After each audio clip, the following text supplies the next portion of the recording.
Berita melaporkan Perdana Menteri Anwar Ibrahim dijangka meluluskan satu lagi lanjutan kontrak kepada Azam Belen.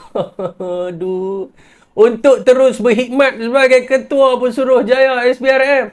Dari sumber Bloomberg dikatakan Azam Belen ni akan dapat lanjutan kontrak lagi 6 bulan. 6 bulan lagi lah rakyat kena bayar gaji dia. Saudara, dulu Parti Pakatan Harapan ni menjanjikan untuk menangkap Azam Belen. Mungkin maksud mereka menangkap itu adalah menangkap untuk duduk bersama mereka dan menjadi haiwan belaan mereka. Jadi apa yang dilakukan oleh Azam Belen yang dianggap dosa bagi mereka dulu, sekarang ini menjadi suci dan boleh digunakan tanpa was-was.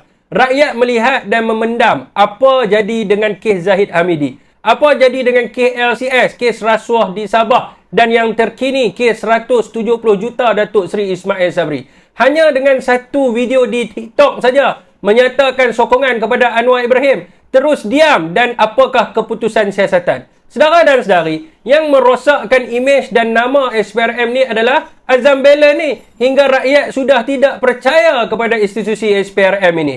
Dulu mereka kata Perikatan Nasional lantik Azam Belen. Pada hakikatnya bukan kita lantik pun, tetapi dah sampai dia punya turn untuk jadi ketua pengarah SPRM ni. Sekarang, dia dah sepatutnya 2 tahun bersara, tetapi dibelah dan dibelai oleh puak-puak Pakatan Harapan penyokong Anwar Ibrahim ni. Apakah pandangan rakyat Malaysia?